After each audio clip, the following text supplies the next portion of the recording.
ओम नमो भगवते वासुदेवाय। जिन लोगों को बहुत क्रोध आता है ना, वो इस मंत्र का जाप करें।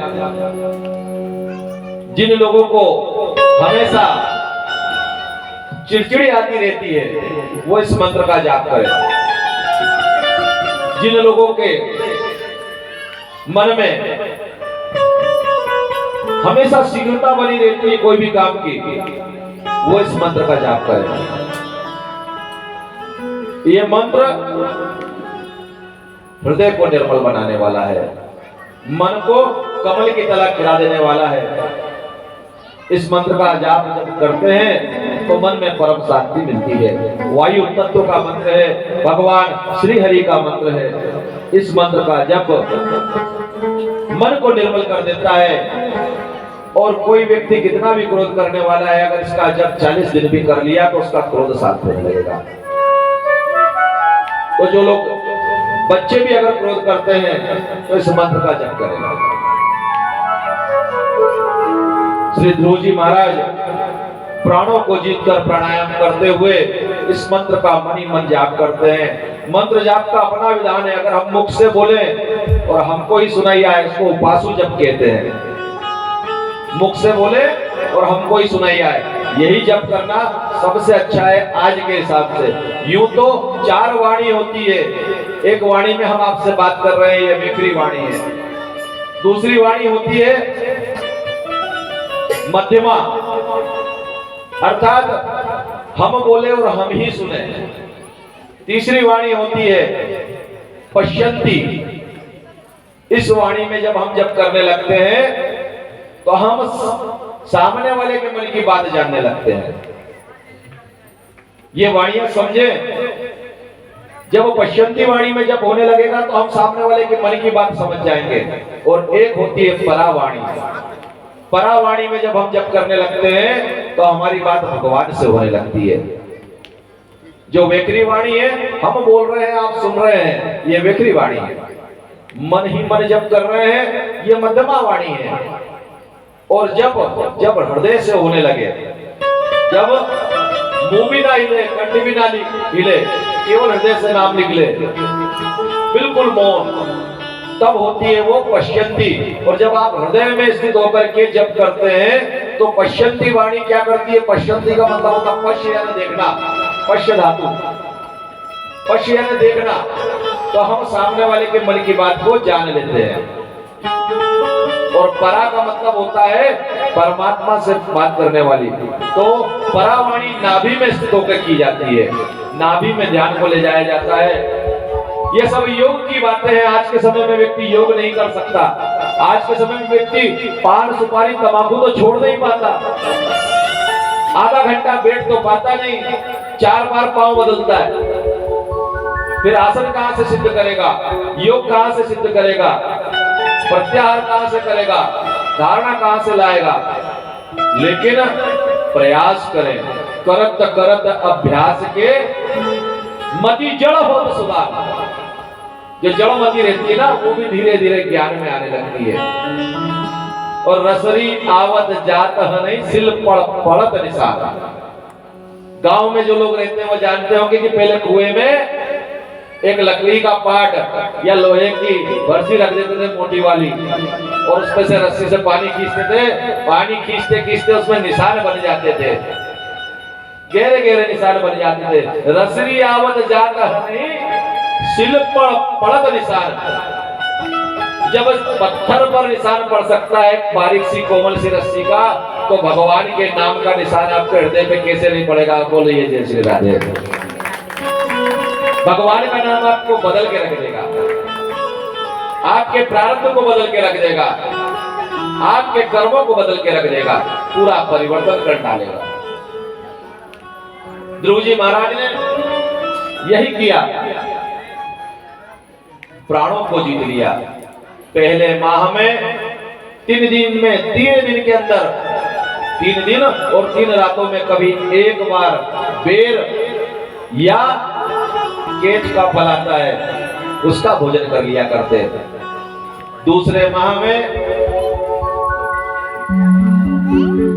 पत्ते और घास 6 दिन में प्रातः, तीसरे माह में 9 दिन में केवल जल पीते, 9 दिन में एक बार, चौथे माह में 12 दिन में एक बार वायु पान करते, अर्थात केवल जल वायु ही लेते। वायु में सब तत्व हैं, इससे भोजन हो जाता है। सुना भी होगा, एक महात्मा है, उन्होंने 70 साल से भोजन नहीं किया था। ऐसे करते हुए उन्हें 5 माह से ऊपर का समय हो गया।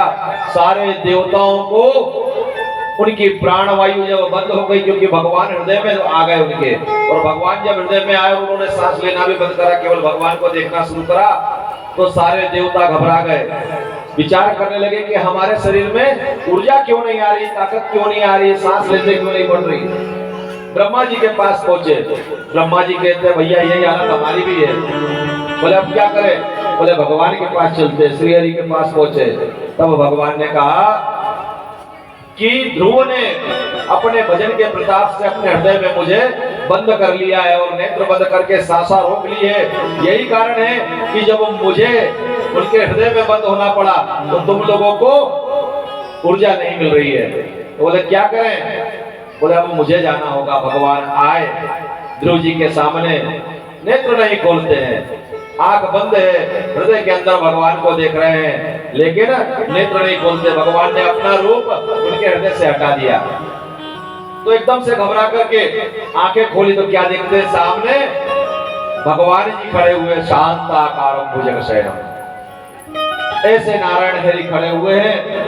भगवान को देख करके हाथ जोड़कर रह गए।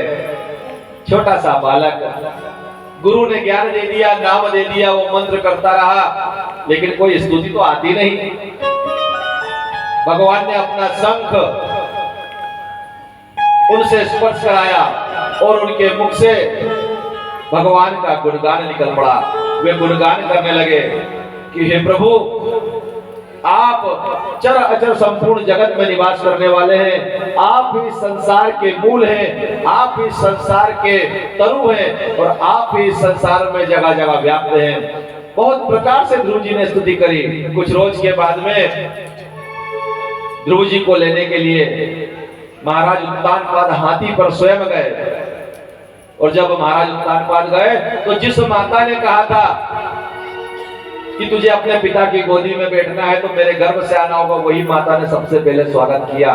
कहने का अर्थ यह है कि जब आप कुछ लायक हो जाते हो तो जो लोग आपको नालायक समझते हैं वही सबसे पहले आपका सम्मान करने के लिए आते हैं, और नहीं तो जो लोग आपको पीछे खींच रहे होते हैं, जब आपको पीछे पटक देते हैं और आप आगे नहीं आ पाते तो आपके ऊपर हंसा करते हैं।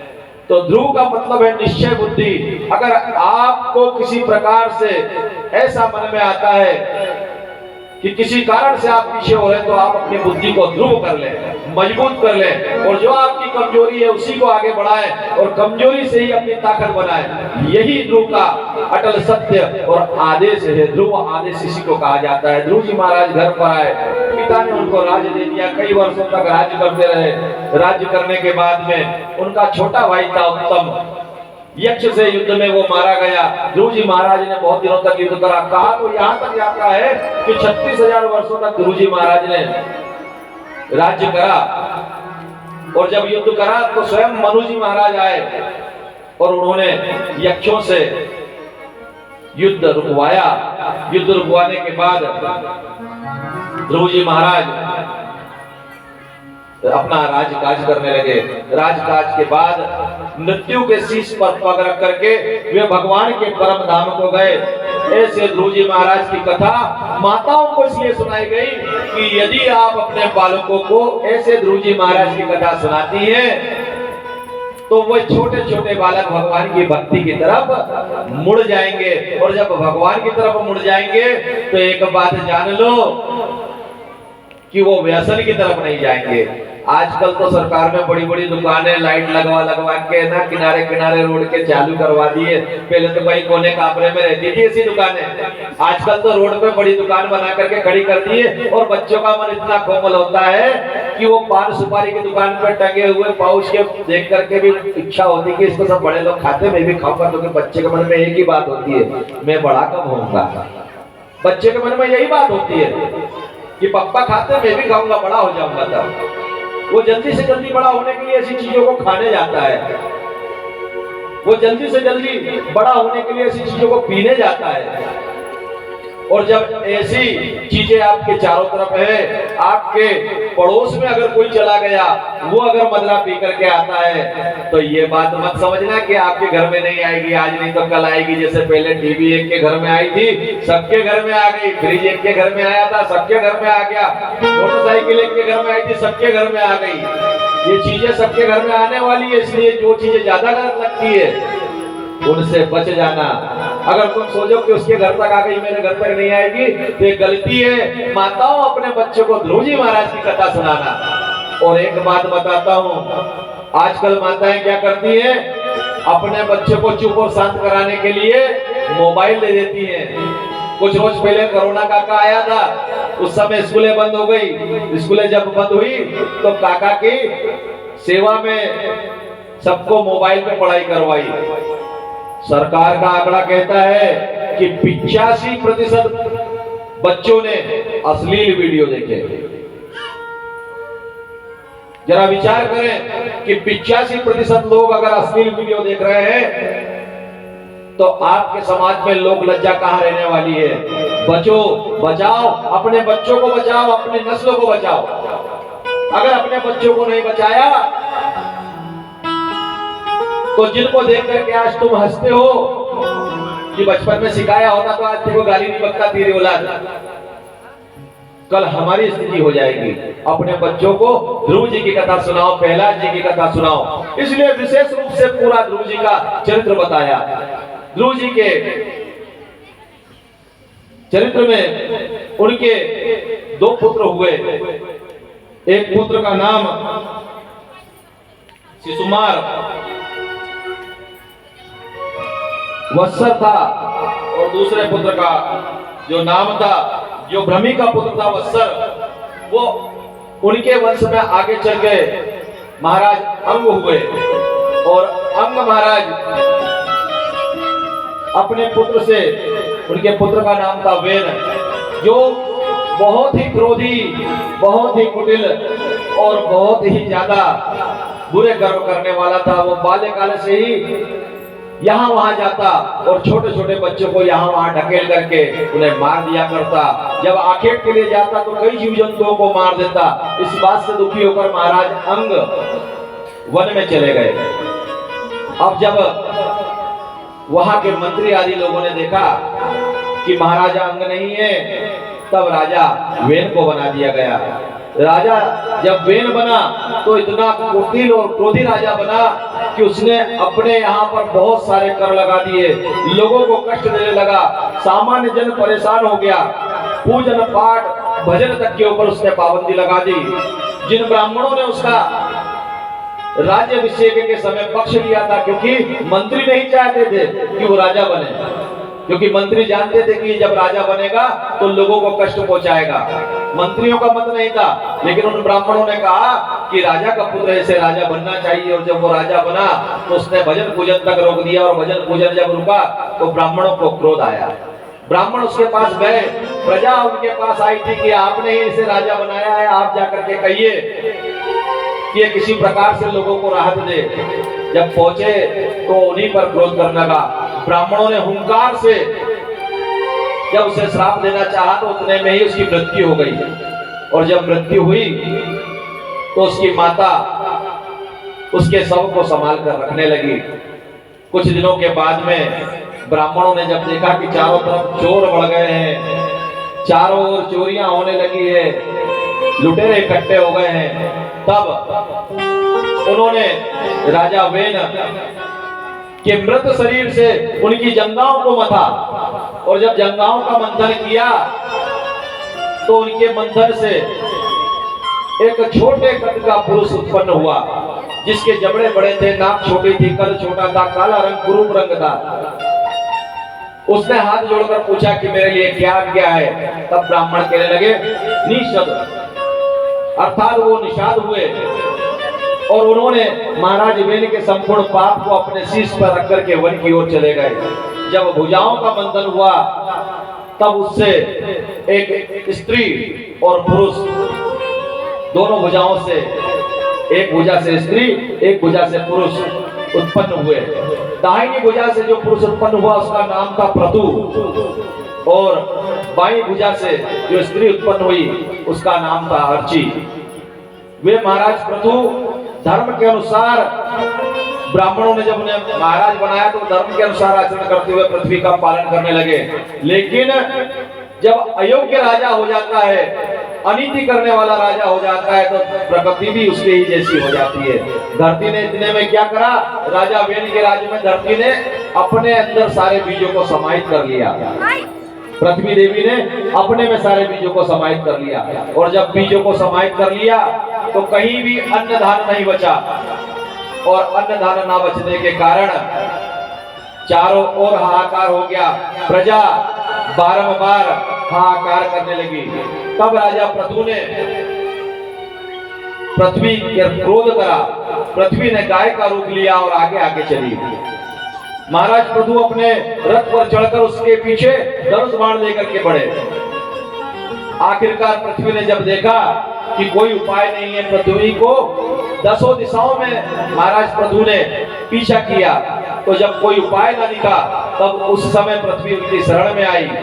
और पृथ्वी जब शरण में आई तो महाराज प्रभु ने उनसे कहा, कुछ संवाद आया कि क्यों तूने ये बीजों का अपहरण कर लिया। तब राजा प्रभु ने उसका दोहन किया। धरती ने कहा कि मैं आपको अन्न भी दूंगी, सब चीज दूंगी, लेकिन उसके लिए आपको उत्तम बछड़ा लाना पड़ेगा और उत्तम बछड़े के साथ साथ एक उत्तम पात्र लाना पड़ेगा। महाराज प्रभु ने धरती का दोहन किया। ये धरती का दोहन को जरा सा समझ लें कि किसको क्या मिला। जब प्रभु महाराज ने अपने हाथ पर गाय का दोहन करा, मनु को बछड़ा बनाया और मनु को बछड़ा बना करके गाय का दोहन किया तो अन्न आदि लिया। इंद्र ने स्वर्ण के पात्र में, देवराज इंद्र को देवताओं ने बछड़ा बना करके उससे स्वर्ण के पात्र में इंद्रिय बल आदि शरीर बल लिया। इस प्रकार से महाराज प्रभु ने, बृहस्पति आदि सभी देवताओं ने, जीव जंतुओं ने, सभी ने अपने अपने कार्य की सामग्री, यज्ञ की सामग्री, यहाँ तक कि पक्षियों ने भी अपने लिए भोजन इस पृथ्वी से लिया। कहने का से यह है कि ये धरती जो माँ है ना, सब जीवों के लिए अलग अलग प्रकार से भोजन दिया करती है। वो दाढ़ वाले सिंह आदि हो, वो चोंच वाले पक्षी हो, वो जबड़े वाले मनुष्य हो, देवता हो, ऋषि हो, ये धरती माँ सभी के लिए उत्तम भविष्य दिया करती है। इसीलिए महाराज प्रथु के नाम से इसका नाम पृथ्वी पड़ा। उसके पहले मेदिनी और भूमि कहा जाता था। महाराज प्रथु सुखपूर्वक राज्य करने लगे और उनके राज्य में चारों ओर आनंद उत्सव हुआ करता था, भगवान का भजन हुआ करता था। उन्होंने 100 अश्वमेघ यज्ञ करे। 100 अश्वमेघ में इंद्र उनका घोड़ा चुरा करके ले गया। तब उन्हें सरकाधिक ऋषि मिले और उन्हें ज्ञान का उपदेश करा। जब ज्ञान प्राप्त हुआ तो उन्होंने भगवान के भजन को सुनने के लिए 1000 कान मांगे। कल निवेदन किया था कि 1000 कान भगवान के भजन के लिए मांगे। हम लोग तो विचार करते हैं कि 2 ही बहुत हो जाते हैं, लेकिन जब भगवान का भजन, जो लोग रसिक जन हो जाते हैं उनको भगवान के भजन के लिए कण अधिक लगते हैं। आइए भगवान के भजन में हम प्रवेश करते हैं और भगवान से निवेदन करते हैं। इस धरती माँ के लिए, भूमि के लिए वंदन का भजन है। चंदन शीश दे